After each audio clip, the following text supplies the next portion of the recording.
My name's Alison Koslowski and I'm chair of the Drill Ethics Committee, and this is a short presentation about what we did as an ethics committee, and it's very much sort of how we did it, so the process that we used, not necessarily how we would do it again. So in terms of who we were there for, all drill projects had to get ethical approval in writing from an ethics committee. Now, if you remember, drill grantees worked with a wide range of settings. Sometimes they were based in universities or disabled people's organisations, DPOs, schools, third public sector, and occasionally private sector. So they didn't all have access to a university ethics committee, and that's very much why the Drill Ethics Committee came into being. It's worth saying that this was after funding had already been agreed. The Drill Ethics Committee wasn't linked to the awarding process at all, so we focused very much on the practical aspects of the research process and tried to give support in that. So in terms of what we were there for, our purpose was to be a group available to projects to help them ensure that the drill ethos of co-production was upheld in all parts of the research, but particularly to provide feedback on key aspects of ethical research practice.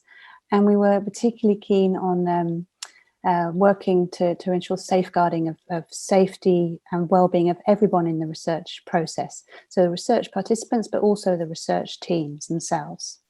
And that was something that often researchers didn't consider their own well-being.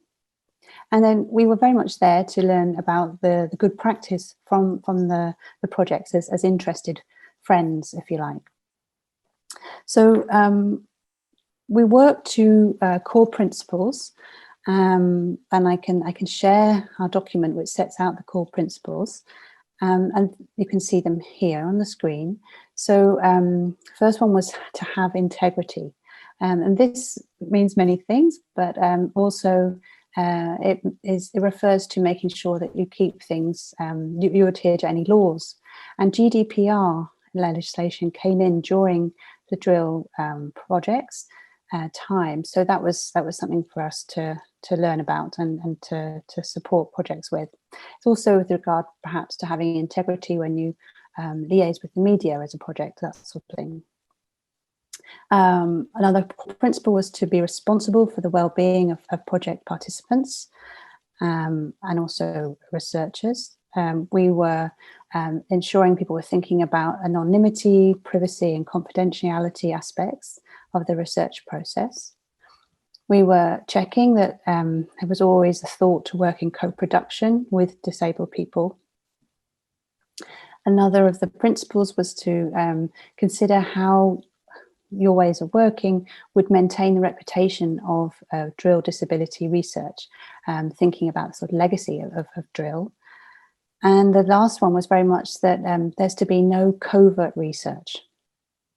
So this would maybe, sometimes covert research can be justified, but it's difficult to do. Could be maybe if you were doing some research on a PIP assessment centre or something like that, maybe the people in the room don't know what's happening, but we didn't have any covert research. That's quite tricky to manage. So in terms of who we were, I've introduced myself already. I'm Alison Koslowski, is the chair. The drill program manager was Sylvia Gordon, and then latterly Jodie Meller.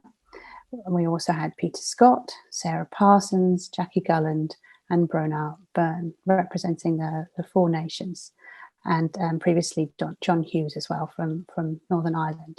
So we were a group of enthusiasts with a range of complementary backgrounds and expertise in the area. Quite a small group, but made for some we had a very sort of safe space, good space for us to exchange and discuss and learn from each other and from the projects.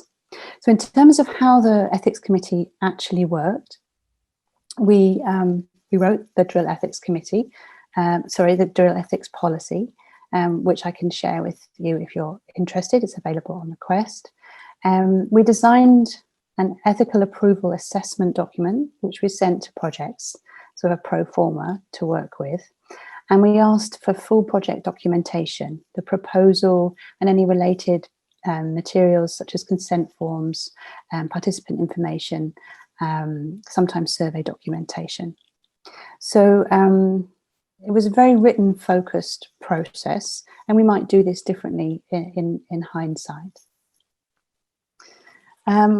What we did was we read through the submitted materials and gave feedback in sense. It was quite a formal letter, and it would contain essential and advisory recommendations. The essential recommendations sometimes required us to take a second look at materials, the advisory not so much. Now, the drill program manager, Sylvia or Jodie, would compile the responses from the committee and write the letter, working with myself, and then liaise with projects. And the relationship that the projects had with the project manager was extremely important.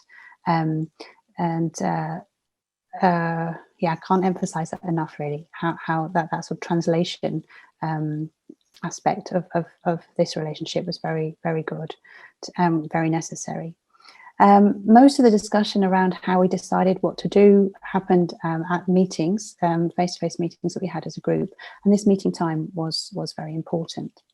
So to say a bit more about the communication, or literally the nuts and bolts of how we kept in touch as a group, we would have 2 face-to-face meetings a year, which would be half a day long, and this was very valuable time, as I've said.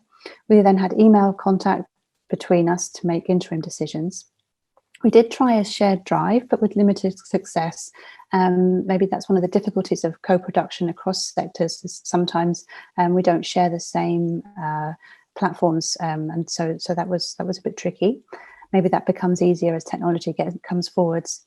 And then there was phone contact, particularly between Sylvia, Jodie, and myself, and then Sylvia and Jodie, the program managers, liaised with projects directly, and we aimed to have a decent turnaround time, being mindful of everybody's working to a timetable. So I hope that gives a flavour of literally what we did and how it worked, as a starting point to then think about how you might want to set up an ethics committee in the future, and what you could learn and move on from. In terms of, just to sum up, the key aspects here would be having a friendly and diplomatic person, liaison person, who's particularly skilled at talking across different sectors, was very, very important. As an ethics committee, we saw ourselves as critical friends, as interested friends. We wanted very much to support projects. We didn't, certainly wasn't our intention to bring any sort of hierarchical aspect into the work. We wanted to support good quality social research. We were quite a small group, and it worked really well for us. We had some very meaningful discussions, we're able to learn from each other and from the projects. But given that we're very keen on co-production, sometimes opening up that group would have been a good thing to do as well. So in conclusion, it was such a good thing to be able to share and build knowledge together, and with the projects. And I would very much encourage you to consider how an ethics committee might work to support the work you're doing. Thank you.